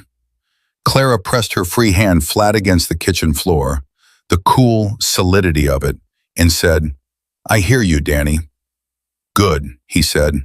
And then, because he was Danny and had always known when to shift register, "Now can you please get off the floor? I can tell you're sitting on the floor." She laughed. "How do you always know that?" "Because you've been sitting on floors since you were 7 years old, whenever something big happened. It's your thing. Get up." She got up. She was still standing in her kitchen, still holding her phone, still feeling the morning rearrange itself around the new fact of Danny's freedom, when a second call came through. "Lorenzo." "Catherine told me," he said when she answered. "She's been busy this morning," Clara said. "Are you okay?" "I keep getting asked that," she said. "Because people keep meaning it," he said. She was quiet for a moment. Outside her window, Chicago was doing what Chicago did in April, making ambiguous promises about spring while keeping the temperature low enough to remind you that it hadn't fully committed yet. "I'm better than okay," she said finally. "I think. I'm still figuring out what okay looks like from the inside when it's actually real." "That takes time," he said. "How much time?" "Different for everyone," he said. "But you're not starting from nothing. You're starting from a Wednesday morning in April, when your brother's charges just got dismissed, and Silas Vane is sitting in a federal holding facility waiting for arraignment. That's not nothing. That's considerable." Silas's arraignment had happened the previous week. She had not attended. Catherine had offered to let her know when it was scheduled, had said some people found it useful to see it happen in person, to close a door that had been open for too long. Clara had thought about it for a full day and then said no. She did not need to watch it. She did not need the image of Silas Vane in a courtroom to confirm for her own nervous system that it was over. She had her own confirmation. She had gotten it on a sidewalk outside the Palmer House Hilton when she had looked at him across 30 feet of ballroom floor and had not looked away first. That was enough. That was everything.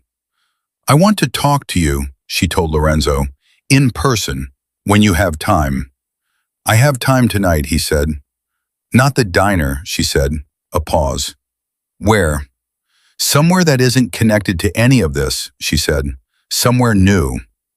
Another pause, different from the first. "There's a place on the river," he said. "Quiet, good coffee, no history." 7 o'clock, she said.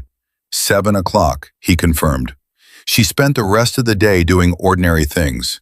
She went to the grocery store.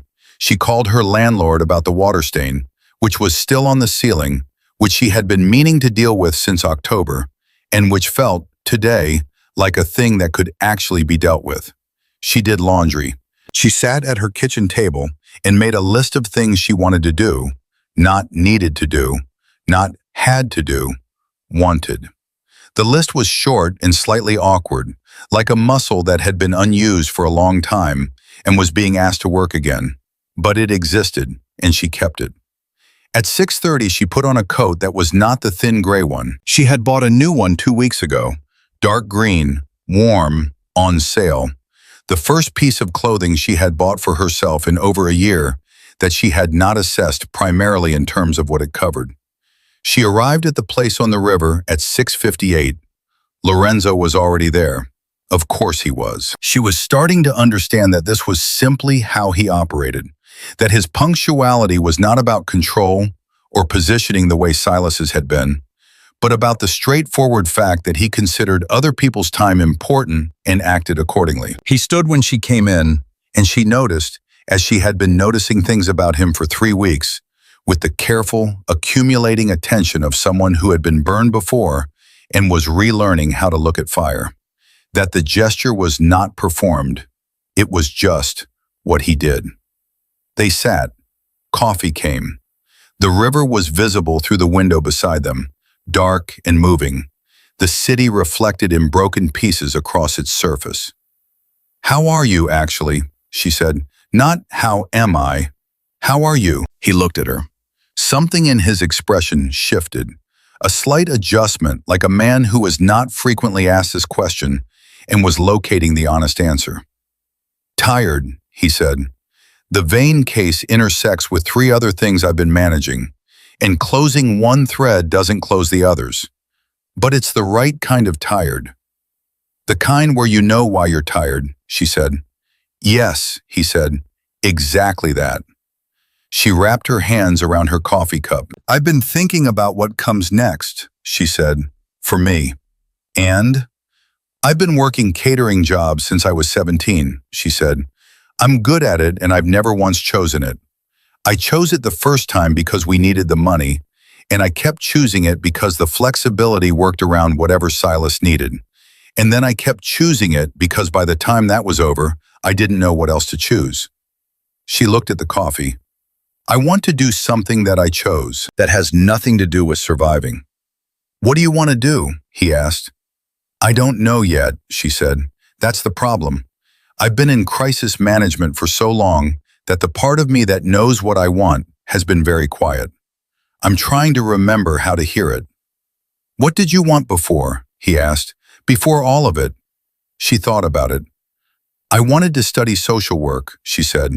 I was accepted to DePaul. Didn't go because my mother got sick, and then she died, and then the money was gone, and then everything was about keeping the household above water. And then Silas. She said the name flatly, without the weight it had carried for 2 years. Just a name, just a word. I was 20, and I had a conditional acceptance, and I never used it. DePaul has an adult entry program, he said, not as a suggestion, just as information, delivered with the particular even quality of a man who had looked something up because he thought it might matter. She looked at him. When did you look that up? Tuesday, he said, Lorenzo. You told me at the diner the first time that you wanted to get your life back, he said. I took that seriously. She looked at him for a long moment. The coffee between her hands was warm. The city moved outside the window. She felt something she was getting better at naming, something that was neither the relief of Danny's freedom nor the residual tremor of 2 years of fear, but a third thing, quieter and steadier than both. The particular feeling of standing in a present tense that she had built herself, on terms she had chosen, in the company of someone who looked at her and saw a person rather than a position. I want to ask you something, she said, and I want you to answer it honestly. Always, he said. What is this, she said, between us? What are you expecting it to be? The question landed in the space between them, and he didn't move away from it or deflect it. He considered it the way he considered everything, with full attention and without performance. I'm not expecting anything, he said. I don't think expectation is the right framework for whatever this is. Then what's the right framework? Something we figure out as we go, he said, which I understand is not a satisfying answer for a woman who has had to control every variable of her life for 2 years in order to stay safe. It's not a satisfying answer, she confirmed. I know, he said, but it's the honest one. He looked at her steadily. What I can tell you is what it is from my end. It's the most honest I've been with another person in a long time. It's something I didn't plan and didn't orchestrate and didn't have a strategy for, which, given who I am, is either a very good sign or a sign that I've lost my judgment entirely. I'm inclined to think it's the first one. Clara looked at him. She thought about 3 weeks ago, the gala, the tray going sideways, an arm catching her before she hit the floor. She thought about 3 words. Who hurt you? She thought about how a story can turn on the smallest thing, a question asked by someone who meant it, in a corridor outside a room full of people who were too busy performing their own safety to see anyone else's. I'm not in a position to offer you anything simple, she said carefully. I have a lot of work to do, on myself. My brother is okay, but there are things the last 2 years did to both of us that are going to take time. I'm going back to school, probably, which means I am a 24-year-old woman who is going to be exhausted and broke and figuring out who she is while doing it. That's what I have. I know, he said, and she gestured slightly, a small movement that indicated him, his suit, his world, the particular weight of the name Lorenzo Moretti in this city. I know what I am, he said. I'm not asking you to pretend otherwise. I'm just saying that those two things together are complicated, she said. Yes, he agreed. They are. Okay, she said. Okay? I'm not saying no, she said. I'm saying complicated. There's a difference. Something in his expression that was not quite a smile, but lived in the same neighborhood as one. I know the difference, he said. They sat for another hour, talking about things that were not the case, or Silas, or the Palmer House Hilton. He told her something about growing up in this city, something spare and specific, the way a private person gives you a piece of their actual life, carefully selected, genuinely meant. She told him about her mother, which she hadn't told anyone in years, because grief had a way of becoming a room you stopped inviting people into after a while. And she found that telling him felt less like opening a wound and more like opening a window. At 9 o'clock, she said she needed to go home. He walked her out. The night was cold, and the river was dark beside them, and the city was doing its usual thing, enormous and indifferent, and somehow, tonight, not hostile. I'll call you, she said. I know, he said. And then, Clara. She turned. The acceptance at DePaul, he said. The adult entry program. The deadline for fall enrollment is May 15th. She stared at him. Lorenzo, I'm just telling you the deadline, he said, with complete straight-faced innocence that she did not believe for a second. You are extremely aggravating, she said. So I've been told, he said. She went home. 3 weeks later, on a Tuesday morning that was finally, actually, unambiguously spring, Clara Bennett walked into the admissions office at DePaul University with her transcripts, her conditional acceptance letter, which had been sitting in a box under her bed for 4 years, and an application for the adult entry program in the School of Social Work. The admissions counselor was a woman named Patricia, mid-50s, efficient, the kind of energy that had processed 10,000 applications and still treated each one like it mattered. She looked at Clara's documents, asked 3 questions, typed something, and then looked up and said, "You have a very strong academic record. Why the gap?" Clara had prepared a version of this answer that was neutral and professional and gave nothing away. She had rehearsed it in the mirror that morning. Something about family circumstances and financial considerations and timing. What she actually said was, I was in a situation that made it impossible to move forward for a while. I'm not in that situation anymore. Patricia looked at her for a moment. Then she nodded once, with the specific nod of a woman who had heard enough true things to recognize them by their shape. Fair enough, she said, and went back to typing. Clara's enrollment confirmation arrived by email that same afternoon. She sat in a coffee shop on North Clark, her laptop open, and read the confirmation email 3 times. Her hands were steady, her breathing was even. Outside the window, Chicago was doing what it does in May, when the long war with winter is finally won, and the city opens up like something that has been holding its breath.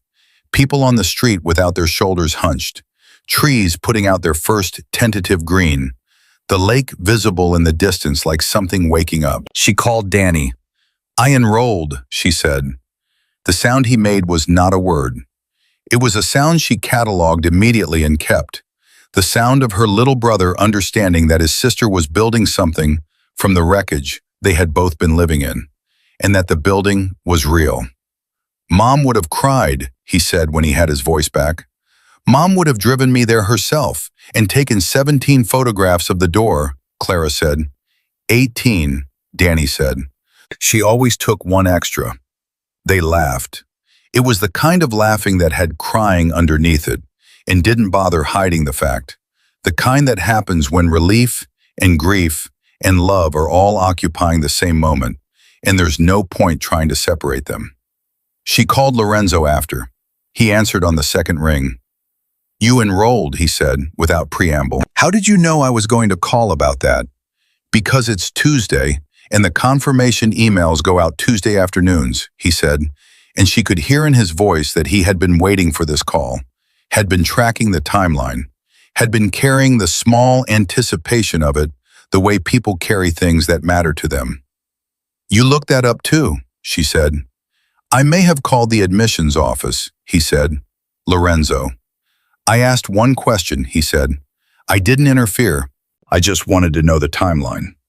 She sat back in her chair in the coffee shop and looked at the spring city through the window and felt, in the full inventory of everything she was feeling, something that she could name now without fear.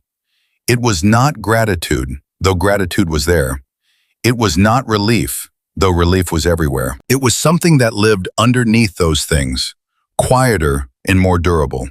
The feeling of being known by someone who chose to know you, who went to the trouble of learning the shape of your life, not to own it, but to understand it. Can I ask you something? She said. Yes, he said. The night at the gala, she said, when I fell, before you knew anything about me, before Silas, before the case, before all of it, you asked me who hurt me. She paused. Why? You didn't know me. It cost you nothing to just give me the water and move on. Why did you ask? The silence on his end was not hesitation. It was the silence of a man reaching for a true thing. Because I've seen that look before, he said finally. Not just the bruise, the way you held your arm, the way you smiled when you didn't mean it, the way you kept apologizing for taking up space. Another pause. My mother had that look for a long time when I was young, before she didn't have it anymore. I made a decision a long time ago that when I saw it in someone, I would ask. Not manage, not solve, just ask. Clara sat very still in the coffee shop on North Clark Street with the spring city outside the window and felt the last piece of something settle into place. The final understanding of how she had gotten from there to here. From a woman on a corridor floor to a woman with an enrollment confirmation and a brother who was free and a life that was, for the first time in years, pointing in a direction she had chosen. It had started with a question, 3 words, plain and direct, from a man who had a reason that had nothing to do with strategy and everything to do with a choice he had made a long time ago to not walk past certain things. Thank you, she said, not for the attorney or the case or the car on the cold night, for the question, for seeing it and asking it when he could have looked away. You did the rest, he said. I want to be clear about that. I handed you a cup of coffee in a corridor. Everything after that was you. She thought about that. She thought about Tuesday afternoon in the diner, choosing to sit down. She thought about 40 minutes of truth into Catherine Reese's leather folder. She thought about standing at a coat check counter and meeting Silas's eyes across 30 feet of ballroom and not looking away. She thought about a phone call to DePaul, a box under her bed, a letter she had kept for 4 years without quite being able to throw away. Maybe he was right. Maybe the cup of coffee was the smallest part of it. Maybe the largest part was the woman who had picked up a phone at 1:55 on a Thursday afternoon and driven herself to a diner and sat down across from someone she didn't trust yet and decided that the life she had been living was not the life she was going to keep. I'll see you Friday, she said. Friday, he confirmed. She hung up. She closed her laptop. She picked up her coffee, which had gone slightly cold, and drank the last of it anyway. She put on her coat, the green one, the warm one she had bought for herself, and she walked out of the coffee shop into the spring afternoon. And 6 weeks after that, on a Saturday evening in late June, when Chicago had finally delivered on every promise April had made, and the city was warm and open and full of the particular energy of a place that has survived another winter and knows it, Clara Bennett walked into the Palmer House Hilton for the last time as a server. She had given Diane her notice the previous week. Diane, who had seen everything and registered nothing. She moved and smiled and kept the tray level, and she did it well because she had always done it well, and she saw no reason to do it differently on the last night than on the first. Around her, the ballroom glittered in its usual way, the chandeliers doing their fractured light thing across the ceiling, the guests performing their social rituals, the string quartet making its elegant, distant sound from the platform near the far wall. At 9 o'clock, she handed her tray to Russell for the last time and changed out of her uniform in the staff bathroom and came back into the main corridor. Lorenzo was waiting near the lobby entrance. He was not in a tuxedo.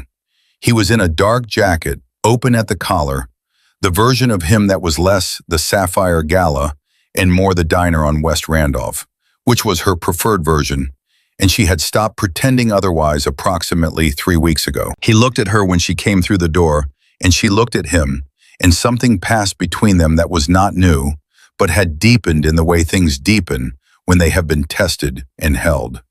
"Last night," he said. "Last night," she confirmed. "How does it feel?" She looked around the lobby. The marble, the chandeliers, the enormous space that had contained 2 years of her invisibility and 1 night of her transformation. She looked at it with her face completely open, the way she had looked at Silas across the ballroom floor. Not careful, not performing, just present and clear and entirely herself. "It feels like the right time to leave," she said. They walked out the front entrance together, not the service exit, the front, into the warm June night, into the city that was full of noise and light and the casual, indifferent magnificence of a place that does not care about your story, but makes room for it anyway.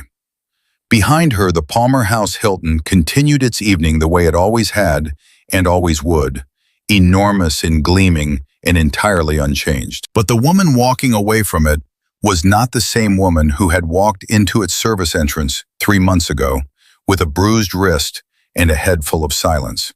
That woman had stood in a corridor and almost hit the floor, and someone had caught her and asked her a question, and everything that came after had been her answer. Clara Bennett walked into the Chicago night with her shoulders back and her face toward whatever was next, and she did not look behind her because there was nothing behind her worth looking at anymore.